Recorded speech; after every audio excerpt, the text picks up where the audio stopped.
আল্লাহর প্রিয় নবী জাবেরকে বললেন, জাবের যাও বাড়িতে গিয়ে ওই যে ছাগল তুমি জবাই করে গোস্তগুলি ধৌত করে তুমি পাতিল দিয়ে ঢাকনা দিয়ে রাখবে, মশলা দিয়ে লবণ দিয়ে ঢাকনা দিয়ে রাখবে। জবের খামির করে রুটি তৈয়ার করবে না, খামির করে রাখবে। আমি রসুল আমার 2500 সাহাবীকে নিয়ে সঙ্গ করে আসতে আছি। সুবহানাল্লাহ। হযরতে জাবের জানেন, ইন্নামা আনা কাসিমুন ওয়াল্লাহু ইউতি। রসুল যেহেতু বন্টনকারী, জাবের বলে আমার কোনো চিন্তা নাই, আমার কোনো টেনশন নাই। 2500 সাহাবীকে আমি দাওয়াত দেই নাই, রসুল দিয়েছেন। রসুলকে শুধু আমি দিয়েছি, 2500 সাহাবীকে রসুল দিয়েছেন। কিভাবে বন্টন করবেন এটা আল্লাহ রসুল জানেন, আমি কিচ্ছু জানি না। জাবের চলে গেলেন। এবার বাড়িতে যাওয়ার পর রসুল্লাহ সাহাবায়ে কেরামদেরকে নিয়ে কিছুক্ষণ পরে জাবেরের বাড়িতে গেলেন। জাবেরের বাড়িতে যাওয়ার পর সাহাবায়ে কেরাম বসলেন, সাহাবায়ে কেরাম খাইতে বসলেন। আল্লাহ রসুল বললেন, জাবের রে আমার হাতে চামিচটা দাও। নবীজি ডাকনাটা সরাইলেন। গোস্তের পাতিলের মধ্যে নবীজি একটু সামান্য ধৌত মোবারক দিয়েছেন। সুবহানাল্লাহ।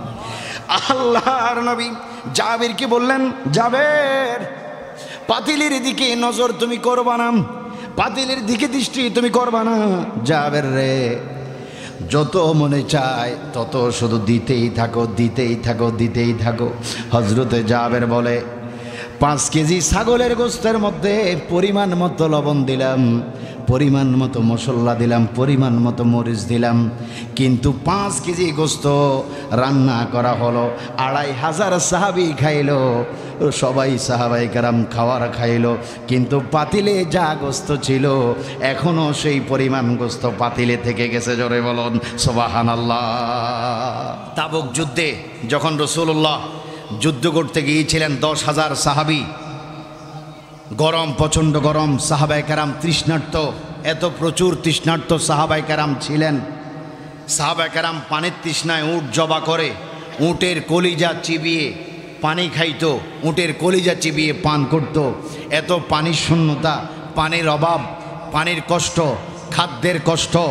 আমার নবী সাল্লাল্লাহু আলাইহি ওয়াসাল্লাম হযরত আবু হুরায়রাকে বললেন, তোমাদের 10,000 সাহাবীর মধ্যে কি কেউর কাছে কি কোনো পানি হবে না? কেউর কাছে কি কোনো পানি নেই? হযরত আবু হুরায়রা বললেন, ইয়া রাসূলুল্লাহ, 10,000 সাহাবী পানির অভাবে কষ্ট পাচ্ছে। হুজুর, আপনার একটি লোটা দেখা যাচ্ছে, ওই লোটা ব্যতীত, ওই লোটার মধ্যে শুধু একটু পানি রয়েছে, ওই লোটা ব্যতীত কেউর লোটায় আর কিঞ্চিত পরিমাণ পানি নেই।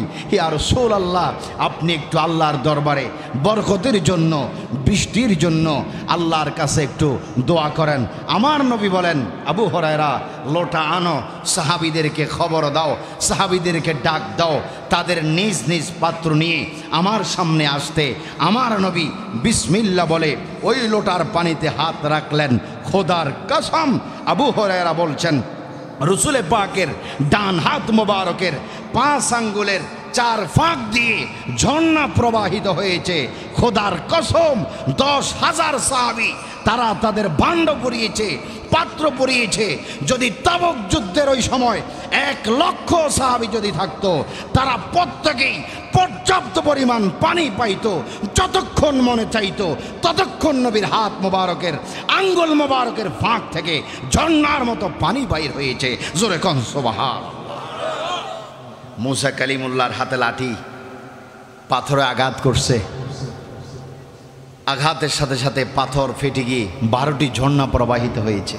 আল্লাহু আকবার। আর আমার নবী সরাসরি হাত মুবারক থেকে পানির ঝর্ণা বাইর হয়েছে। মুসা নবীর মুজিজা ছিল বস্তুর সাহায্যে, আর আমার নবীর মুজিজা ছিল বস্তুবিহীন। সুবহানাল্লাহ। আল্লাহু আকবার, আল্লাহু আকবার। খাদ্য তো নাই। আবু হুরায়রা, সাহাবীরা কষ্ট পাচ্ছে রে। ও আবু হুরায়রা, দেখো কেউর কাছে কিঞ্চিত পরিমাণ কোনো খাদ্য পাওয়া যায় কিনা দেখো। আবু হুরায়রা বললেন, হুজুর, শুধুমাত্র আমার একটি থলে রয়েছে, ওই থলের ভিতরে মাত্র 11টা খেজুর আছে, আর কোনো খাদ্য নাই, খাদ্যের অভাব। নবীজি বললেন, আনো, সাহাবায়ে কেরামকে ডাকো। সাহাবায়ে কেরাম আসলেন। নবীজি ওই খাদ্যের খেজুরের থলিতে হাত মুবারক ঢুকালেন, বিসমিল্লাহ পড়ে ফু দিলেন, আর বললেন, আবু হুরায়রা, খাদ্যের থলির ভিতরে নজর না দিয়ে তুমি হাত ঢুকিয়ে তুমি শুধু সাহাবীদেরকে দিতেই থাকো, দিতেই থাকো, শুধু দিতেই থাকো। আবু হুরায়রা বললেন, আমি শুধু দিতেই থাকলাম। সাহাবায়ে কেরাম তৃপ্তিমতো খাইলেন, তৃপ্তিমতো খাইলেন। আল্লাহ রসুলের একটা ওসিয়ত আমার কাছে ছিল, আবু হুরায়রা, তোমার কাছে আমার অনুরোধ হচ্ছে, এই যে বরকত তোমার হাতে আমি দিয়ে দিলাম, তোমার অনুরোধ হচ্ছে যতদিন তোমার ইচ্ছে এখান থেকে খাদ্য খাবে, খেজুর খাবে, তবে থলির দিকে তুমি কোনোদিন নজর দিতে পারবে না। হযরত আবু হুরায়রা বললেন, আমি 10,000 সাহাবীকে আমি আমার থলের থেকে খাজুর খাওয়াইলাম। রসুল পাকের যুগ পার হলো, গোটা যুগ আমি খেজুর খাইলাম, আমার পরিবারবর্গ খাইলো, বিক্রি করলাম। আবু বকর সিদ্দিকের যুগ, ওমর আল ফারুকের সিদ্দিকের যুগ পর্যন্ত নিজে খাইলাম, বিক্রি করলাম, আত্মীয় স্বজনকে দিলাম, এবং ওসমান আল ফারুকের যুগ পর্যন্ত, শাহাদাতের আগ মুহূর্ত পর্যন্ত ওই থলের থেকে লক্ষ লক্ষ মন খেজুর আমি নিজে খাইছি, আল্লাহর পথে দান করেছি, পরিবার পরিজনকে দিয়েছি, এক বিন্দু খেজুরও কমতি হয় নাই। চিৎকার দি বলুন আল্লাহু আকবার। নবীজি খন্দক খনন করছেন, ফরিঘা খনন করছেন। হযরত জাবেরের কষ্ট লাগলো, হারে রহমাতুল লিল আলামিন মাটি কাটছে, রহমাতুল লিল আলামিন পাথর ভাঙছে। হযরতে জাবের বললেন, আরে এত সাহাবী, 2,500 সাহাবী, আমি কিভাবে সবাইকে দাওয়াত দিই? মনে তো চাই, সামর্থ্য তো নাই। শুধু গোপনে গিয়ে বললেন, ইয়া রাসূলুল্লাহ, আমার বাড়িতে আপনি, আপনার জামাই আলী সহ 4-5 জনের একটা দাওয়াত আমার ঘরে কবুল করেন। আমার বাড়িতে ছোট্ট একটা ছাগল আর কয়েক সের জব রয়েছে, ছাগলের গোশত আর রুটি দিয়ে আমি মেহমানদারি করাবো। সুবহানাল্লাহ। খাদ্য কম, সংখ্যায় কম বলেছেন। নবী চিৎকার দিলেন, সাহাবীরা রে, 2,500 সাহাবী, খুশির সংবাদ। কয় কি? কয় জাবের তোমাদের সকলের জন্য খাওয়ার দাওয়ারের ব্যবস্থা করেছে। আরো জোরে বলুন না সুবহানাল্লাহ। জাবের কইলেন কানে কানে 4-5 জনকে নিয়ে যাওয়ার জন্য। 2,500 সাহাবীরা কি একটা ছাগলে হয়? কয়েক সের জবে হয়? হয় না।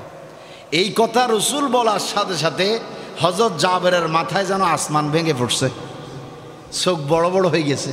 হুজুরকে বললাম 4-5 জনের কথা, 2,500 কেমনে বলছে? আমি কিচ্ছু জানি না, সব রাসূলুল্লাহ জানে। আল্লাহর প্রিয় নবী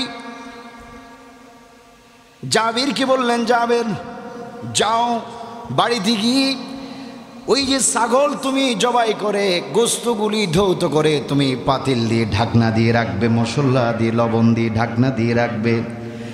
জবের খামির করে রুটি তৈয়ার করবে না, খামির করে রাখবে। আমি রসুল আমার 2,500 সাহাবীকে নিয়ে সঙ্গ করে আসতে আছি। সুবহানাল্লাহ। হযরতে জাবের জানেন, ইন্নামা আনা কাসিমুন ওয়াল্লাহু ইউতি। রসুল যেহেতু বন্টনকারী, জাবের বলে আমার কোনো চিন্তা নাই, আমার কোনো টেনশন নাই। 2,500 সাহাবীকে আমি দাওয়াত দেই নাই, রসুল দিয়েছেন। রসুলকে শুধু আমি দিয়েছি, 2,500 সাহাবীকে রসুল দিয়েছেন। কিভাবে বন্টন করবেন এটা আল্লাহ রসুল জানেন, আমি কিচ্ছু জানি না। জাবের চলে গেলেন। এবার বাড়িতে যাওয়ার পর রসুলুল্লাহ সাহাবায়ে কেরামদেরকে নিয়ে কিছুক্ষণ পরে জাবেরের বাড়িতে গেলেন। জাবেরের বাড়িতে যাওয়ার পর সাহাবায়ে কেরাম বসলেন, সাহাবায়ে কেরাম খাইতে বসলেন। আল্লাহ রসুল বললেন, জাবের রে, আমার হাতে চামিচটা দাও। নবীজি ডাকনাটা সরাইলেন, বুঝতের পাতিলের মধ্যে নবীজি একটু সামান্য থুতু মুবারক দিয়েছেন। সুবহানাল্লাহ। আল্লাহর নবী জাবেরকে বললেন, জাবের, পাতিলের দিকে নজর তুমি করবা না, পাতিলের দিকে দৃষ্টি তুমি করবা না। জাবের রে, যত মনে চায় তত শুধু দিতেই থাকো, দিতেই থাকো, দিতেই থাকো। হযরতে জাবের বলে, 5 কেজি ছাগলের গোশতের মধ্যে পরিমাণ মতো লবণ দিলাম, পরিমাণ মতো মশলা দিলাম, পরিমাণ মতো মরিচ দিলাম, কিন্তু 5 কেজি গোস্ত রান্না করা হলো। 2500 সাহাবী খাইলো, সবাই সাহাবায়ে কেরাম খাওয়ার খাইলো, কিন্তু পাতিলে যা গোস্ত ছিল এখনো সেই পরিমাণ গোস্ত পাতিলে থেকে গেছে। জোরে বলুন সুবহানাল্লাহ। জাবির বললেন, গোস্ত তো 5 কেজি ছিল, 5 কেজিই তো আছে। সাহাবায়ে কেরাম 2500 খেয়েছেন, কিন্তু রান্না করার সময় লবণ তো পরিমাণ যা দরকার আমি তো তা দিলাম, হলুদ মরিচ মশলা পরিমাণ যা দেওয়ার তা দিলাম। 2500 সাহাবী ঝোল খাইলো, গোস্ত খাইলো, কিন্তু এগুলার সাথে লবণের পরিমাণ বাড়তি আসলো কোথার থেকে, মশলার পরিমাণ বাড়তি আসলো কোথার থেকে? জাবের বলল, সাহাবায়ে কেরাম শোনো, তোমাদের কেউর জন্য খাদ্যের বাজেট ছিল না, নবীকে আমি দাওয়াত করেছিলাম, নবীর কথা মতো তোমরাও এসেছো। সাহাবীরা রে, নবীজি ঢাকনা, পাতিলের ঢাকনা সরিয়ে তোমাদের খাদ্যের বরকতের জন্য একটু তৌত মোবারক দেওয়ার কারণে 2500 সাহাবায়ে কেরাম তোমরা খেতে পেরেছো। সাহাবায়ে কেরাম বললেন, আমরা এই জন্য গোস্ত খেয়ে তৃপ্তি লাভ করি নাই, রাসূলুল্লাহর তৌত মোবারকের বরকতের কারণে আমাদের অন্তরে তৃপ্তি এসে গেছে। জোরে কোন সুবহানাল্লাহ।